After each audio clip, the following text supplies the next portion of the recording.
ଝାରସୁଗୁଡ଼ା ଜିଲ୍ଲା କିରମିରା ବ୍ଲକ ଅଢ଼ା ପଞ୍ଚାୟତର ଧୋତରା ନିକଟସ୍ଥ ଅଲ୍ଟ୍ରାଟେକ୍ ସିମେଣ୍ଟ କାରଖାନା ଆନୁକୂଲ୍ୟରେ କାରଖାନା ପରିସର ତଥା ସିଆରମା ଗ୍ରାମ ସହ ବିଭିନ୍ନ ସ୍ଥାନରେ 5 ଜୁନ୍ ରବିବାର ଦିନ ବିଶ୍ୱ ପରିବେଶ ଦିବସ ପାଳନ କରାଯାଇଥିବାର ସୂଚନା ମିଳିଛି। କାରଖାନାର ୟୁନିଟ୍ ହେଡ୍ ଦେବୀପ୍ରସାଦ ଭୁରୁଡ଼ି, HR ମୁଖ୍ୟ ଚିନ୍ମୟ ଦାସ, କାରଖାନାର ପରିବେଶ ସୁରକ୍ଷା ଅଧିକାରୀ ଡକ୍ଟର ତୁଷାର ରଞ୍ଜନ ଦାସଙ୍କର ଅଧ୍ୟକ୍ଷତାରେ ଏକ ସଭା କାର୍ଯ୍ୟକ୍ରମ ଅନୁଷ୍ଠିତ ହୋଇଥିଲା। ଏଥିରେ କାରଖାନାର ଟେକ୍ନିକାଲ ହେଡ୍ ସଞ୍ଚୟ କାଲୋଡେ, ନରେଶ ଶର୍ମା, ଜଗଦୀଶ ରାୟ ରେଡ୍ଡୀଙ୍କର ସହ ଅନେକ ଅଧିକାରୀ ଯୋଗଦେଇ ବିଶ୍ୱ ପରିବେଶ ଦିବସ ସମ୍ବନ୍ଧରେ ଆଲୋକପାତ କରିଥିଲେ। ବୃକ୍ଷରୋପଣ ଓ ପରିବେଶ ସହ ମନୁଷ୍ୟର ସମ୍ବନ୍ଧ, ଗଛଲତା ହ୍ରାସ ପାଇବା ଦ୍ୱାରା ପ୍ରଚୁର ତାପମାତ୍ରା ବୃଦ୍ଧି ତଥା ମନୁଷ୍ୟରେ ଜନଜୀବନ ପ୍ରତି ଅମ୍ଳଜାନର ଅଭାବନୀୟ ଘଟଣା, ମେରୁ ଅଞ୍ଚଳରେ ବରଫ ତରଳିବା ଇତ୍ୟାଦି ଘଟଣା ଦେଶ ବିଦେଶରେ ଭୟାବହ ବାତାବରଣରେ ଚହଳ ହୋଇ ସମସ୍ତ ମନୁଷ୍ୟ ଜାତି ପାଇଁ ବିରାଟ ଚିନ୍ତାର କାରଣ ହୋଇପଡ଼ିଛି ବୋଲି ବକ୍ତୃତା ମାଧ୍ୟମରେ ମତ ପ୍ରକାଶ କରିଥିଲେ।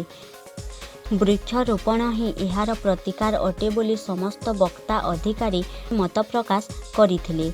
କାରଖାନା ପରିସରରେ ଆମ୍ବ ଗଛ, ପଣସ ଗଛ, ଗୁଜୁରାତି, ଚନ୍ଦନ, ଅଁଳା, ବାହାଡ଼ା, ଲିମ୍ବ, କରଞ୍ଜ ସହ ବିଭିନ୍ନ ପ୍ରକାରର 200ରୁ ଉର୍ଦ୍ଧ୍ୱ ଚାରା ରୋପଣ କରି ବିଶ୍ୱ ପରିବେଶ ଦିବସ ପାଳନ କରିଥିଲେ।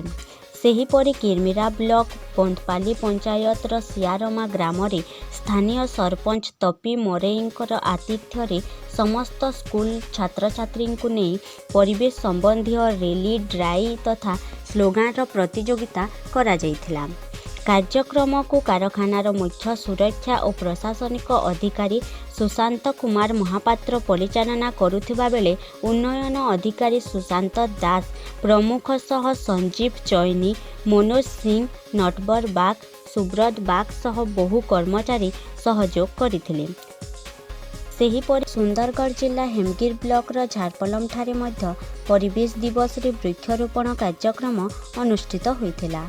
ଏଥିରେ ଜନଶକ୍ତି ବିକାଶ ପରିଷଦର ମୁଖ୍ୟ ରାଜେନ୍ଦ୍ର ନାୟକ, ବ୍ଲକ ଚେୟାରମ୍ୟାନ ହିମାନନ୍ଦ ସା ଏବଂ ଝାରପଲମ ସରପଞ୍ଚ ଶ୍ରୀ ଚନ୍ଦ୍ର ମାଝୀ ଏବଂ ସମିତି ସଭ୍ୟ ଶ୍ରୀ ଓମ ପ୍ରକାଶ ପ୍ରଧାନଙ୍କର ସହିତ ଅନେକ ସମାଜସେବୀ ଉପସ୍ଥିତ ଥିଲେ। ଝାରସୁଗୁଡ଼ାରୁ ଦିଲେଶ୍ୱର ବାଗଙ୍କର ରିପୋର୍ଟ, ପ୍ରଜାକୋଟ।